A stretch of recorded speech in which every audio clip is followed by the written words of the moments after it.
Okay. Welcome to another edition of the Willie Bragg Show. I'm your host, Willie Bragg. It's been a few days since I've been online. I just came back from DC yesterday. I spent 2 nights there. Went to the rally. After the rally, to spend the evening there. Had a late start getting back home. And was just too tired to make a video. I was going to stream up there, but the hotel I was at did not have a desk, didn't even have a chair. Yeah, who's ever heard of something like that? Yeah. Oh, well, enough about these problems. But I want to talk about the event, the reason why I was in D.C. and the reason I was up there. And that was for Hands Off Assange and at the US Department of Justice. Hold on a second here. So basically, we were all meeting. We were all there basically for this one reason: Julian Assange and the treatment, the treatment against this man by the U.S. I mean, the fact that the U.S. wants him pretty much eliminated. So here we go. Yeah, pretty much the United States wants this man eliminated for being a truth teller. So they criminalized journalism through the Espionage Act. Well, the Espionage Act goes back to the year 1917, but it's still in existence, and they're using this Espionage Act basically against an Australian man who told the truth about the U.S. Truths that I think most people kind of knew already, uncomfortable truths.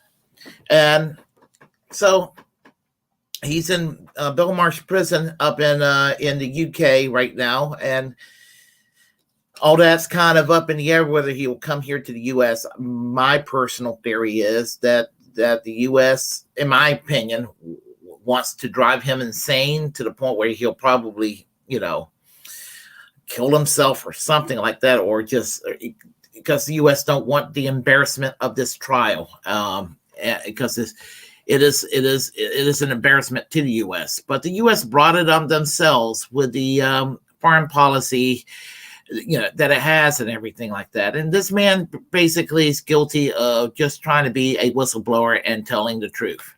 So that's pretty much what I have to say about, that and much more about Julian Assange. But the event, I was there this past weekend. Now, anybody who was there, and if they have a different number, please correct me if I'm wrong. I'm going to guess between 100, maybe 120 people were there. And the reason why the event was small was not because it was a failed event. It was a successful event in many ways, but they had a women's march also that day in DC. And I think that had that march not taken place, I think we would have had more people there, because we had great speakers there and everything. So I do believe that the march was pretty much a success overall. And as I said, my estimation, and as I said, this is my estimation. I could be wrong. And if I'm wrong and there was more than that, please gently correct me on this. So let's see, where can we start here? We'll start over here. Well, I'm going to give you a snippet from the march itself. And you'll see me in the march. I'm proud of the fact that I kind of inspired some people to use one of the chants that was out there in the march. So I'll let you listen to that, and then we'll get started in a moment. Give me a moment here. Hold on a second here. All right. Let's see. Get everything started here. And let's see. There. And there. I hope there's no echo. Free Assange! Jail John Bolton! Free Assange! Jail John Bolton! Free Assange! Jail John Bolton! Free Assange! Jail John Bolton! Free Assange! Jail John Bolton! Free Assange! Jail John Bolton! Why are you out here? Yeah, so that was my little 15 minutes of fame at the march. That's my 15 minutes of fame, as the late Andy Warhol used to say. But I mean, it's not about me. But I just wanted to share that with y'all. So, but anyway, while that was going on, right across the ocean, while that was going on, we got the chance to see, to hear.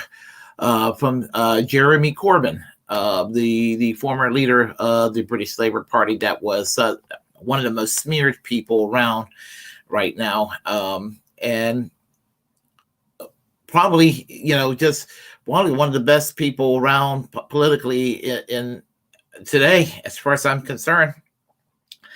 And he's a spokesman for Julian Assange. I call Jeremy Corbyn I call him Britain's better Bernie, because as much as I thought of Bernie for many years, he's been awfully silent on Julian Assange, and I know in his heart of hearts he knows that it's moral what the U.S. has done to Julian. So, but Jeremy Corbyn is brave enough to tell the truth about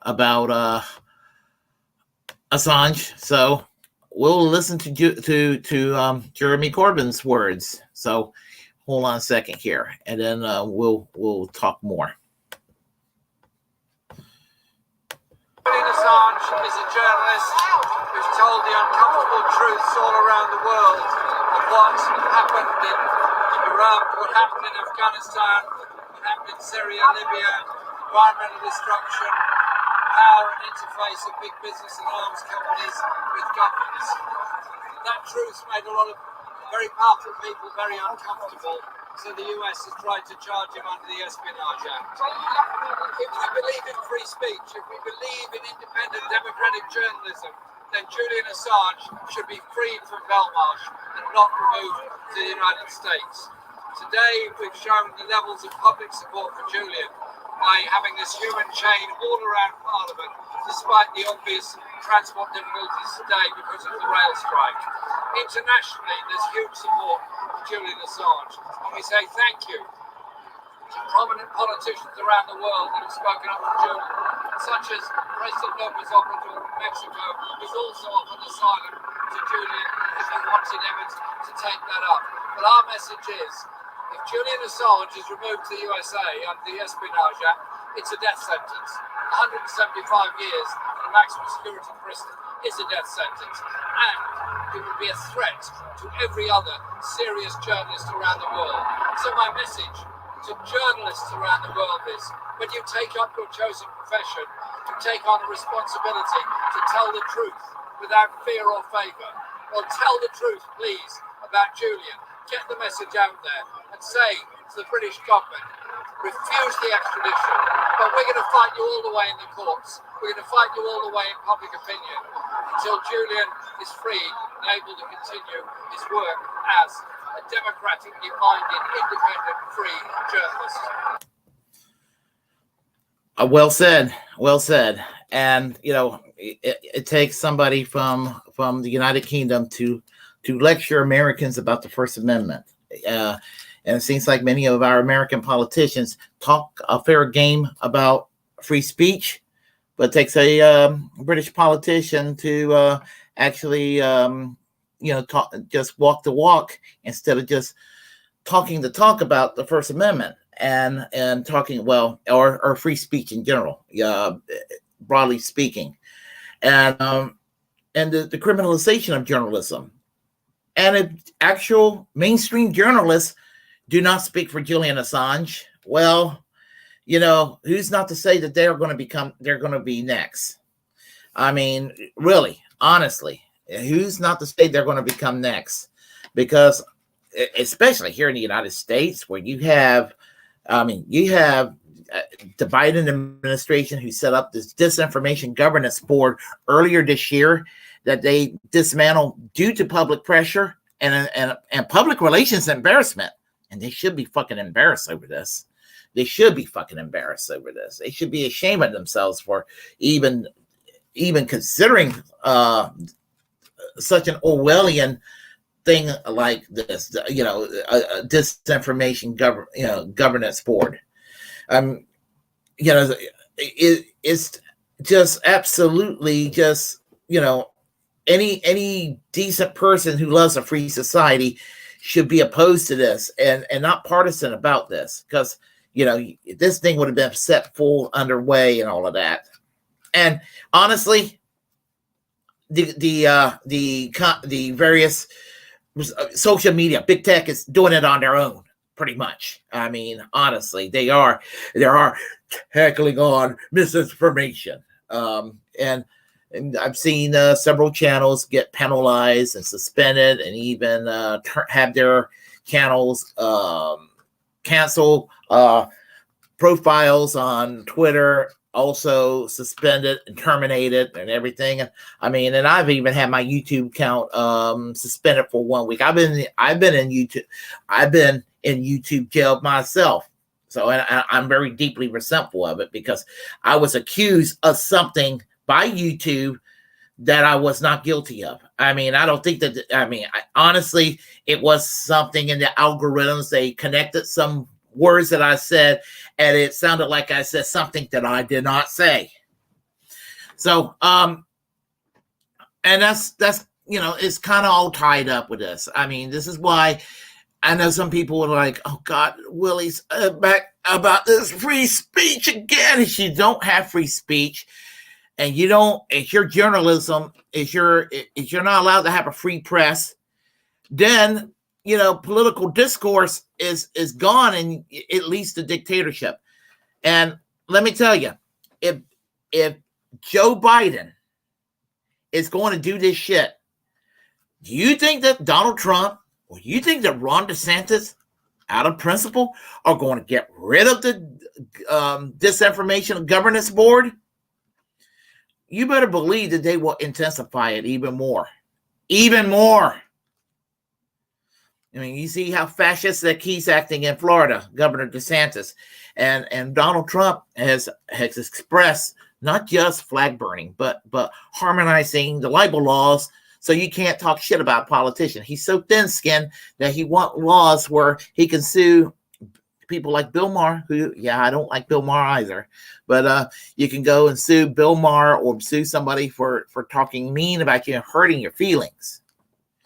And so that's what it comes down to, and all of that. So I'm going to go and show y'all some of the footage, some photos from the event, and, you know, just kind of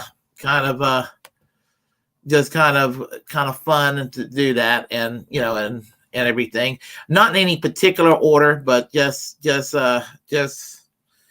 random photos. some photos I taken that were not that great, and so just I'm not really great at taking pictures, especially with a cell phone. I should have taken my digital camera. Next time I will take my digital camera. But anyhow, so well, what can I say? Ben Cohen from Ben and Jerry's, the guy Ben and Jerry's ice cream. Yep, he was one of the speakers out there, and he's a supporter of Assange, and so and it was great seeing him there. They serve ice cream there. I would have had some ice cream, but I don't eat sweets except one day a week. It's the only reason I've lost 35 pounds since March. But that's beside the point. But I thought it was very thoughtful. He had free ice cream, free Ben and Jerry's ice cream out there for those that were there at the event. So way to go, Ben Cohen. So let's see, what do we got here? Let's see. As I said, all this is in no particular order, so it's kind of random what I got here. What we also had, we had Scott Ritter, the UN weapons inspector, the guy that people should have been listening to 20 years ago, because if they would have listened to him, Just think of all the innocent Iraqis that would still be alive today. Think of all the American soldiers that would be alive today.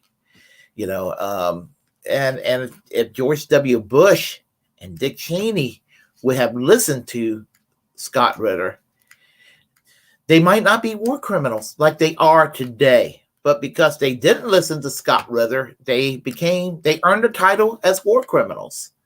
But anyway, he was one of the speakers there, and he made a passionate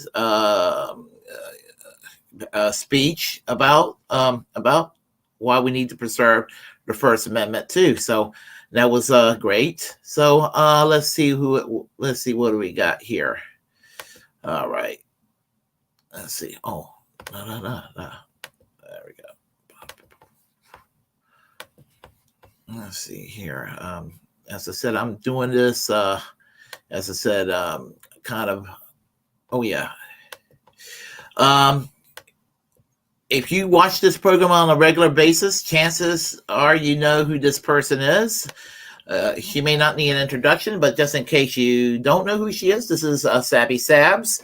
And she was also one of the speakers at the event. Also, First Amendment absolutist. A great program. If you ever get a chance, if you're not familiar with Sabby Sabs, look her up. I will put a link down on her program so you can go ahead and follow her on YouTube and follow her on Twitter.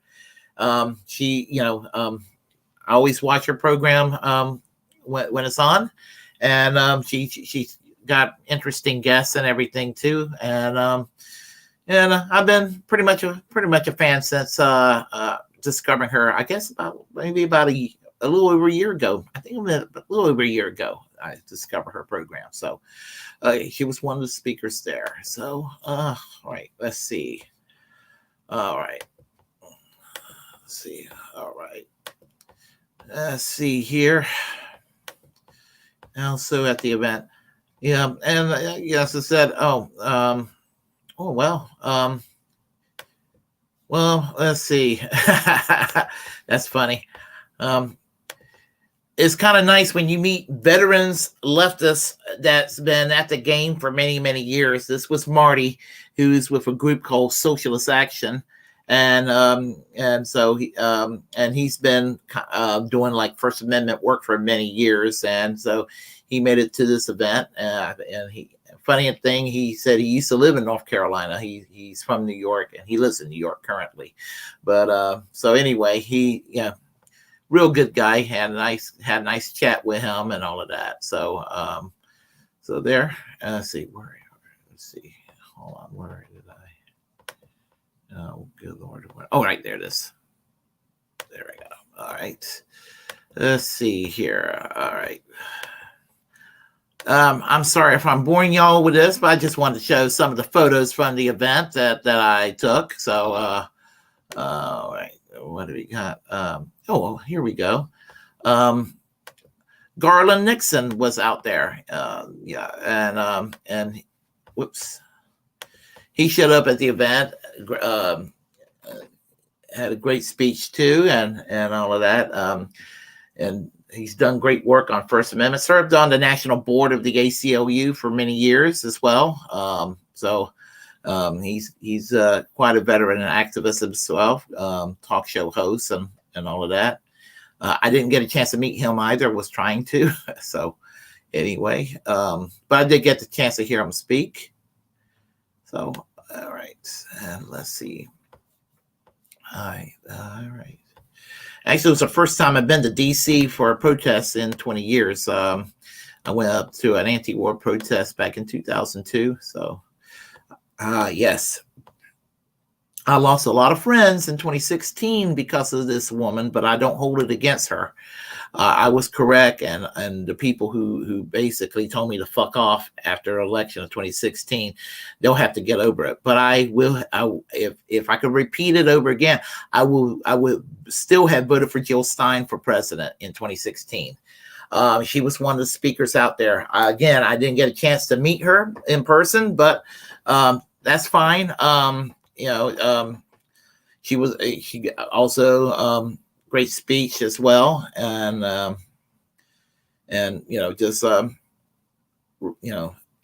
think she was the one that came up with the term Green New Deal. I know that's when I first heard of the term during the 2012. I think it was in 2012 I first heard the term Green New Deal, and the fact that the Green New Deal is now kind of discussed on the national level. It's great, but let's go make the Green New Deal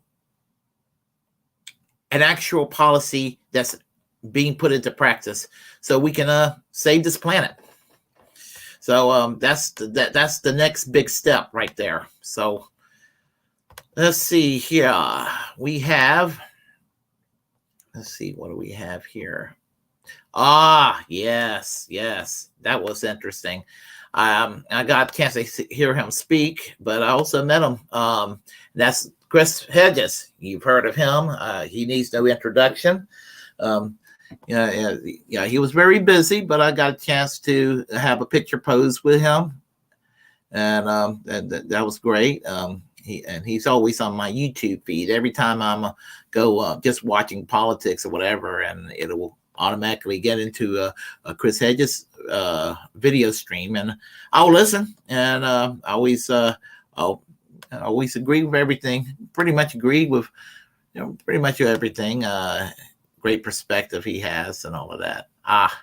And here's somebody I interviewed on my program not too long ago, and that is Matthew Hoh, who's the Green Party candidate for the U.S. Senate in North Carolina. And he had his ballot. The Green Party had the ballot taken away, but they got their ballot access back. They got their ballot access back, and honestly, tell you the truth, he'll probably be the only person I vote for in this election, because I would vote for Josh Bradley in Raleigh, but I don't live in Raleigh, and he's running for city council. And honestly, both parties, there's no reason I would ever vote Republican, but honestly, I don't see any incentive to voting for the Democrats, especially down here in North Carolina, which, they don't really offer anything to me as a voter. I mean, even as much of a sellout as the Squad are, at least when people vote for the Squad, they're voting for something on paper that's supposed to be something that's beneficial. Don't even get that here with the Democrats. So I won't feel dirty by participating in two-party politics anymore, is what I'm saying. I'm not going to tell people how to vote, but I will. If you're in North Carolina, I will say, please do consider voting for Matthew Hoh for the U.S. Senate. I will say that much. So, and So anyway, and Matthew Ho and myself know some of the same activists down in North Carolina by happenstance. I mean, prior to us knowing each other, he and I knew some of the same people, some of the same circles. So it was kind of, hey, small world, you know. So there. Let's see here. What do we got? And this is just kind of like my casual stream. So pardon me the way I'm doing this today. Yes, I need to go and give credit where credit is due. Conrad Misty, who set up this event. She set up this event. Had it not been for Conrad Misty, we wouldn't have seen Hands Off Assange. And so I think we need to go and thank her for what she's done. And also I'm going to put down her link for her program.